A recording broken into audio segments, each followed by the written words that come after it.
Salut à toutes et à tous. Savez-vous que dès l'Antiquité, on pensait que les êtres vivants étaient faits de briques élémentaires qui se répétaient? En effet, Aristote pensait que les animaux ou les plantes, aussi complexes soient-ils, étaient formés de briques élémentaires qui se répètent. Cependant, ce n'est qu'au XVIIe siècle, en 1665, après l'invention du microscope, que Robert Hooke va confirmer l'hypothèse d'Aristote. C'est en observant du liège qu'il remarque des cavités délimitées par des parois. Il nommera ainsi ces unités structurelles cellules dans son ouvrage Micrographia. Mais il faudra attendre 1674 pour que Van Leeuwenhoek, un drapier hollandais, en fasse une description plus détaillée. La cellule est ainsi la plus petite unité du vivant. Elle peut être indépendante lorsqu'il s'agit d'un organisme monocellulaire comme les bactéries, ou ayant une fonction plus définie dans le cas des organismes regroupant plusieurs cellules, c'est-à-dire pluricellulaires. Si on compare un dernier cas à une maison, on aura ainsi des cellules qui représenteront les murs et la charpente, comme c'est le cas pour les cellules osseuses dans le corps humain. Mais il peut y avoir plein d'autres exemples.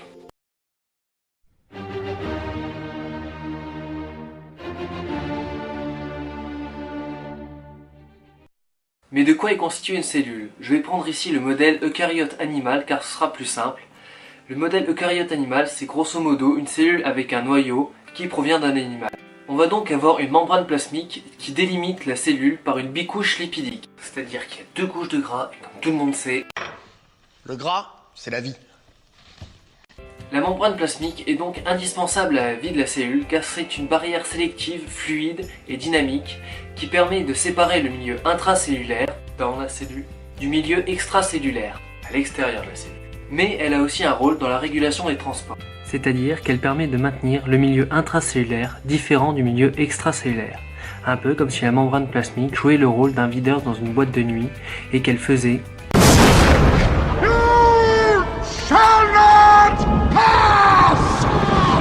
ou bien et un autre rôle plus social. En effet, la membrane plasmique est en contact direct avec l'extérieur, c'est-à-dire les autres cellules, les protéines, etc. etc. C'est la carte d'identité de la cellule. Dans cet espace délimité par la membrane, on va donc ainsi retrouver le noyau et le système endomembranaire. C'est l'ensemble des compartiments intracellulaires d'une cellule eucaryote, chacun délimité par une membrane. Mais attention, il n'y a qu'une seule couche lipidique, contrairement au noyau et à la membrane plasmique où il y en a deux. Ainsi, ce système endomembranaire regroupe comme éléments les endosomes, qui sont des poches formées à partir de la membrane plasmique suite à l'absorption par la cellule de molécules complexes. Le réticulum endoplasmique, qui est un ensemble de cavités délimitées par une membrane qui peut prendre différentes formes comme des citernes, des vésicules ou des tubules.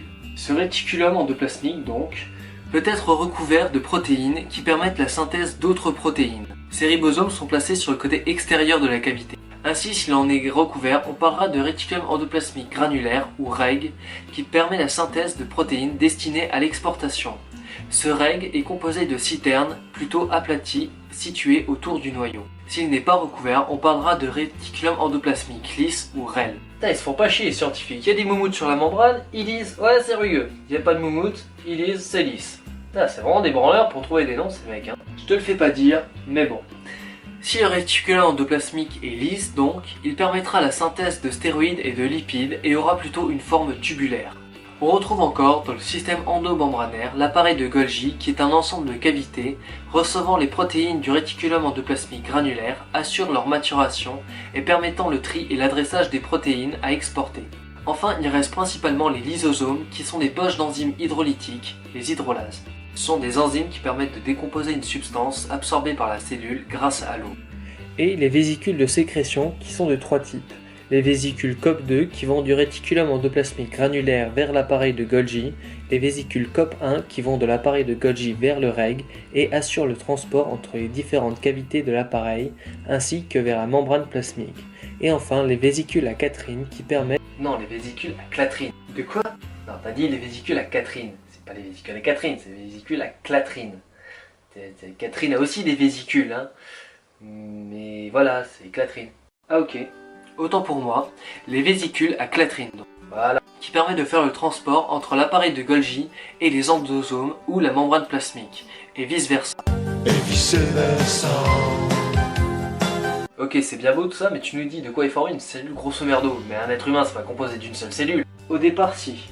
En fait au début, nous n'étions composés que d'une seule cellule qui, par de multiples divisions, va permettre de créer un être humain composé d'environ 37 000 milliards de cellules. Vache, c'est beaucoup ça. Quoique sur un compte en banque, ouais, j'aimerais bien l'avoir. Et encore là, c'est sans les bactéries formant le microbiote, dont la plupart se situent dans nos intestins et qui sont 10 à 100 fois plus nombreuses. Et quand ça se divise ce truc, les cellules vont pas spawn d'un coup comme dans les jeux vidéo quand même. En effet, la cellule, pour se diviser, doit suivre un cycle formé de 4 phases. Les phases G1, S, G2 et M. Ainsi, dans un organisme, les cellules normales entrent en cycle et se divisent que si celui-ci en a besoin. S'il n'y a pas de besoin, les cellules ne se divisent pas et entrent dans une phase que l'on appelle la phase de quiescence, c'est-à-dire dans le sens de repos où elles ne répliquent pas leur ADN, mais sont toujours actives, comme les neurones.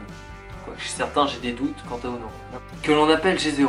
Seulement, les cellules ne peuvent entrer en cycle que si l'organisme les y a autorisées préalablement via des facteurs mitotiques. La mitose étant la division d'une cellule mère en 2 cellules filles. Une fois le cycle cellulaire commencé, la cellule peut, si les conditions ne sont pas favorables, se bloquer en phase G1, pas assez de nourriture par exemple, ou s'il y a une anomalie. Elle reprendra la suite du cycle si les conditions sont redevenues favorables et entrera alors en phase S. C'est la phase de synthèse de l'ADN qui est présente uniquement chez les eucaryotes. Si les conditions sont très défavorables ou en cas d'anomalie majeure, non réparable de l'ADN, la cellule entre en apoptose et meurt. Ouais, en gros, elle se harakiri, les cellules. En effet, la cellule ne peut revenir en arrière car le cycle ne va que dans un seul sens. Mais c'est marche ou crève ton truc là. Exactement. Et une fois la division effectuée, la cellule a 2 choix. C'est le kit ou double. C'est-à-dire que soit elle refait un tour de manège et se divise à nouveau en refaisant un cycle, soit elle rentre en phase de quiescence G0. Ok, mais les cellules peuvent faire ça indéfiniment ou pas? Oui et non, en fait, une cellule normale ne peut cycler qu'un nombre limité de fois, et en plus cela dépend du type de cellule. Mais il existe des cellules dites immortelles qui peuvent cycler indéfiniment lorsqu'on les met en culture. Ces cellules ne sont pas forcément tumorales, par exemple on a les cellules HeLa. Ouais, sauf que les cellules HeLa, à la base c'est des cellules cancéreuses, elles ont été prélevées sur un cancer de l'ovaire. C'est Henrietta Lacks qui l'a eu, et c'est une femme américaine décédée dans les années 50. Ouais, c'est pas faux.